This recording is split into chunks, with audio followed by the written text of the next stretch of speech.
Okay mga kababayan, Chris Ulo po at welcome back po ulit dito sa ating YouTube channel. Okay mga kababayan, mga kanalis, pag-usapan ho natin. Ha? Viral trending ho kasi itong si binabaing Harry Roque tuloy, sorry. Ano ba, kakasimula mo pa lang Chris Ulo, palpa ka na. Nagkakamali ka na. Ano ka ba? Ayusin mo nga yung content mo.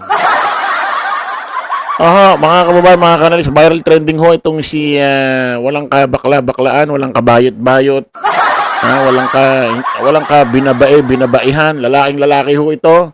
Machong-macho, mister na mister ang dating. Ha? Viral trending ho itong si dating spokesperson ho. Ha? Dating spokesperson ho ng Administrasyon Duterte na itong si Harry Roque ngayong araw na to. Kasi ho, napapabalita, mga kababayan, mga ka-analyze, na ito raw ho ay naaresto na. Kasi nga, mga kababayan, nung isang araw, panay dakdak ho, panay live ho itong si Harry Roque sa kanyang social media account. Especially nung nabalitaan niya ho na nakansila na, or ikakansila na ang kanyang passport. So, syempre, kapag nakakansila na yung kanyang passport, ay hindi na ho siya pwede magpunta kung saan-saang bansa. Kasi hindi ka naman po pwedeng makapunta sa ibang bansa kung hindi ka dadaan sa mga immigration. Di ba? Depende na lang kung may mga daanan kang mga backdoor. So, madali na ho siyang mahuhuli ng otoridad or ng international police. So, galit na galit ho ito. Paliwanag ng paliwanag doon sa kanyang social media platform. Kesyo raw hindi siya pwedeng arestuhin kasi under process ho ang kanyang in-apply na asylum. Kasi yun ho yung lagi niyang pinagmamalaki na nag-apply ho siya ng asylum. Pero, nung in-apply niya yun, ewan ko, may 1 year na. 1 year and 15 months. Bago malaman kung nag-granted yung kanyang request ng asylum. 15 months. So, ibig sabihin ay 1 taon at kalahati. 1 year and 5 months. Kasi mga kababayan, ito hong National Bureau of Investigation. Maghihingi ho ng request dyan ho sa Interpol na kung saan ito hong si Harry Roque ay magkaroon na ho ng red notice.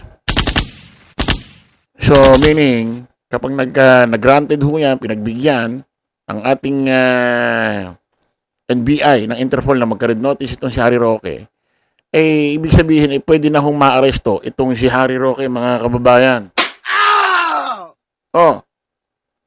Sabi ko nga,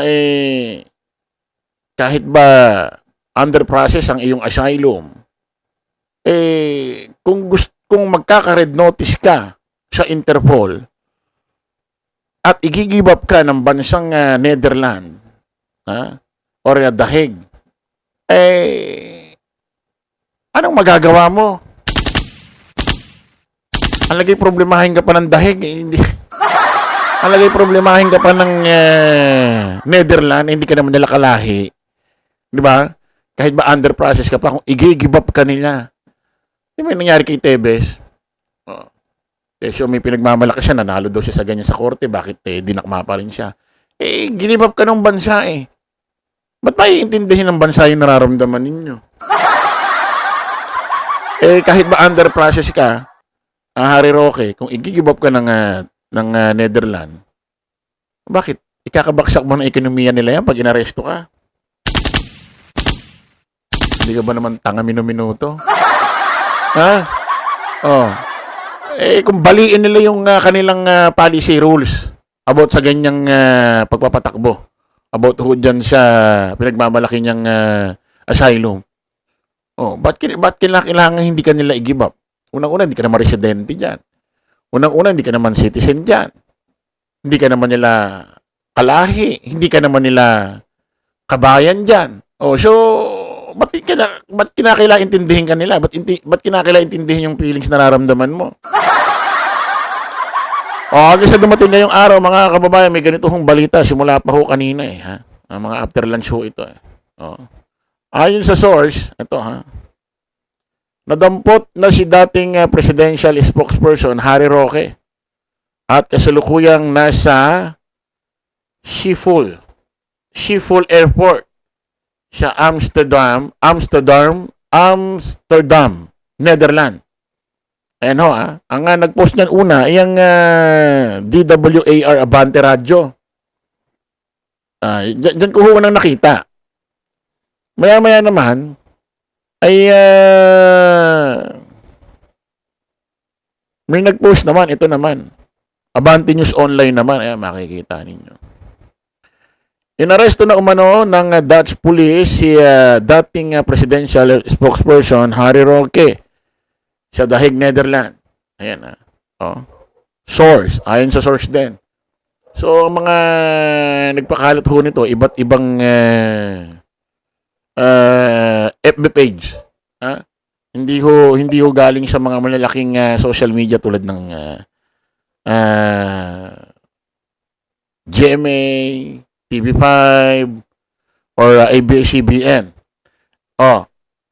Hanggang ngayon, mga kababayan, may nagposo sa kanyang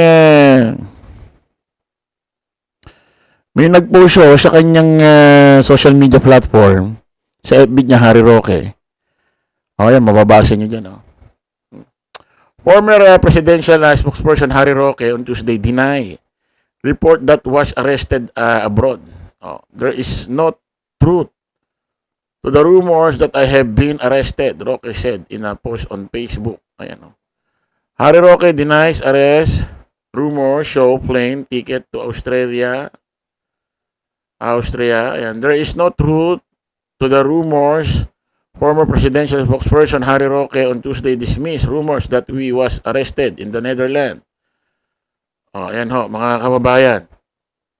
Puro, ayan ho yung kanyang mga post, no? Pero lumalabas dito sa kanyang FB page, parang parang hindi mismo si Harry Roque ang nagtatype. Parang ibang tao, parang admin. Hanggang ngayon ho kasi mga kababayan, hindi pa ho nagla-live itong si Harry Roque. Ayan Ayan, ito yung kanyang post na isa. Na siya yata nag-type nito. Office of Attorney Harry Roque, November 25, 2025. There is no truth to the rumors that I have been arrested. I have a scheduled flight to Vienna, Austria, today, November 25. So may biyahe pala siya gamit eroplano. Ayun ho yung ticket. Ang nakakapagtaka nito, mga kababayan, bakit pa siya nakakabiyahe gamit ang kanyang pasaporte, ang kanyang passport? Cancel na ang kanyang passport. Paano nangyari yun? Paano nangyari yan? Ayan ho Basahin ho natin. Ayan Kinumpirma ng Department of Foreign Affairs, DFA, ngayong Martes, November 25, ang pagkansila sa mga passport ng mga sumusunod na individual. Hermenio Harry Roque Jr. Ayan, unang-una si Harry Roque. Catherine Cassandra Leong. Ronelyn Baterna. Mercedes Macabasa. Dennis Lacson Cunanan. Ayon sa DFA spokesperson Angelica Esculana, the DFA action is consistent with the privacy. Ganyan-ganito. Ayan, makikita nyo mga kababayan. Kansilado ang kanyang passport. Pero nakabiyahe siya kanina. Ano ba yan? Pero hindi pa ho natin alam kung talagang naaresto na ito or may nagdi-deny lang na naaresto siya. Kasi hanggang ngayon ho, hindi pa ho alam kung nasan ito at hindi pa ho nagla-live sa kanyang social media platform. Actually, nagkagulatan nga ho rin ho kanina sa Senado. Magkagulatan din ho kanina sa Senado, Pakinggan ho natin ito. While you're there at that topic, can you ask the DFA if they have news about the break? Hintin natin. While you're there at that topic, can you ask the DFA if they have news about the breaking news now that former Secretary Harry Roque has been arrested? in the Netherlands. It's in the news. Check it out if it's fake news or whatever. While it's in the breaking news, Mr. President, the DFA is still in the process of verifying as they've had no information from the Netherlands. While you're there at that topic, O, ayan ho, pati ho si Tito Sen, ha? At si Senador Amy Mangusin. Ay, Amy Mangusin. Amy Culaong. Amy Culaong. Ang dami ho kasi tawag dito. Mangusin, Culaong, Lacson, Marcos. O, ayan ho, ha? Eh, ako naman mga kababayan, sa totoo lang, ha? Kung babalikan ho natin dati si Harry Roque, kanyang mga pahayag, ako nga sa totoo lang, hindi ako naniniwalang mababalik talaga si Harry Roque dito sa Pilipinas. Hindi ako naniniwalang maa-aresto ito eh. Bakit? Naalala niyo ba yung sinabi niya na hindi raw siya papahuli ng buhay? O, sino nakakaalala nun? Sinabi niya yan eh. Ha? Oh, hindi ko na lang mahanap yung video. Ha? Hindi raw siya papahuli ng buhay dyan, dito sa atin. So, ibig sabihin may makikipaglaban ito. So, tignan natin kung anong mangyayari. Kung na-arresto na ba talaga ito or may nagdi-deny lang. Abangan ho natin mga kababayan. Kita-kita ulit tayo sa panibagong vlog. Maraming salamat po. Bye-bye.